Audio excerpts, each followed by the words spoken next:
प्रिय भक्तों, जय श्री राम। आज हम सुनाएंगे गीता प्रेस गोरखपुर कल्याण से प्रकाशित पत्रिका पढ़ो, समझो और करो से भक्तों की अनुभव की कथाएं। भक्तों, इस कथा को सुनाने से पहले हम ये कहना चाहते हैं कि ये कथाएं सत्य हैं, किसी के ऊपर गुजरी हुई हैं और उसे गीता प्रेस कल्याण ने प्रकाशित किया है। आज कथा का शीर्षक है प्रार्थना से कष्ट निवारण। वीडियो ज़्यादा से ज़्यादा शेयर करें ताकि सभी लोग भगवान के भक्त बने और उनके प्रति विश्वास बढ़े। घटना लगभग 10-12 वर्ष पूर्व की है। मैं अपने एक मित्र तथा सहकर्मी के साथ चौरी चौरा एक्सप्रेस से कानपुर से इलाहाबाद लौट रहा था। इलाहाबाद पहुंचने से लगभग 1 घंटा पहले उसी डिब्बे में यात्रा कर रहे एक बालक की तबीयत खराब हो गई। ये स्थिति मुझे अपनी सीट से दिखाई दे रही थी।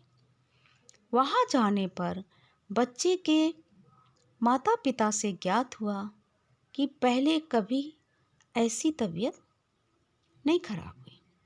बालक न बोल रहा था, न पानी पी रहा था, लगभग निश्चेष्ट सा पड़ा था। मैंने भी उस डिब्बे में सब यात्रियों से संपर्क किया कि यदि कोई चिकित्सक संयोग से मिल जाए तो कुछ हो सके, किंतु यात्रियों में कोई भी चिकित्सक यानी डॉक्टर नहीं था। उसके माता पिता रोने लगे क्योंकि ट्रेन में रेल में उस समय किया क्या जा सकता था। मेरे मित्र मेरे सामने के सीट पर थे, अतः वहां से ये सब दिखाई नहीं दे रहा था।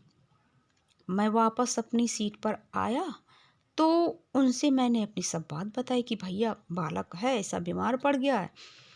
मेरे बताते बताते ही मेरे मित्र शांत होकर बैठ गए।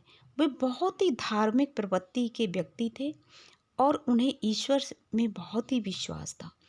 मैंने ध्यान से देखा तो समझ में आया कि वे किसी मंत्र का जप कर रहे थे।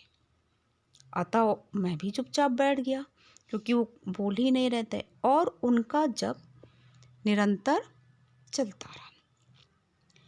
बीच बीच में मैं उठकर उस बालक की दशा को देख रहा था जिसमें कुछ सुधार हो रहा था।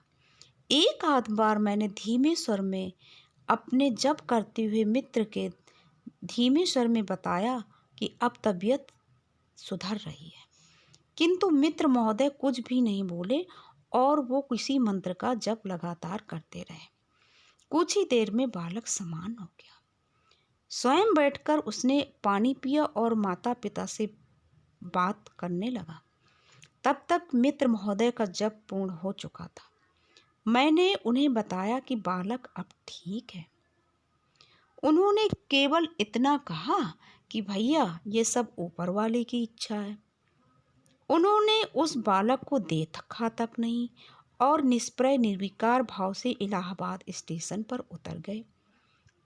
इस घटना से ये स्पष्ट होता है कि उस परम शक्तिमान ईश्वर के सच्चे ध्यान से कष्टों का निवारण अवश्य होता है। संसार के सब जीवों की यथासंभव सेवा और उनका कष्ट निवारण मानव मात्र का कर्तव्य और मानव जीवन का उद्देश्य होना चाहिए।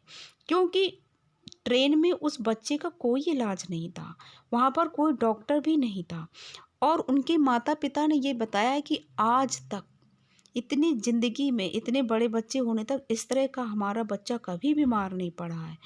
और मुझे तो उसी दिन से पूर्ण विश्वास हो गया कि अगर हम सभी लोग घर में कोई भी बीमार हो या कोई भी कुछ भी हो, अगर हम एक टक मन लगा करके प्रभु में ध्यान करके अगर प्रार्थना करते हैं किसी भी विपत्ति आपत्ति के लिए, तो हमारी सभी समस्याएं दूर हो सकती हैं।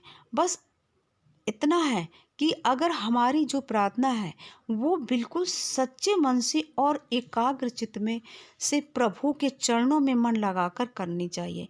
प्रिय भक्तों, ये वीडियो ज़्यादा से ज़्यादा लोगों तक भेजिए और शेयर करिए और जो हमारे भक्त पहली बार सुन रहे हैं इस चैनल को सब्सक्राइब जरूर करें और ईश्वर पे विश्वास बनाए रखें। बोलिए जय श्री राम।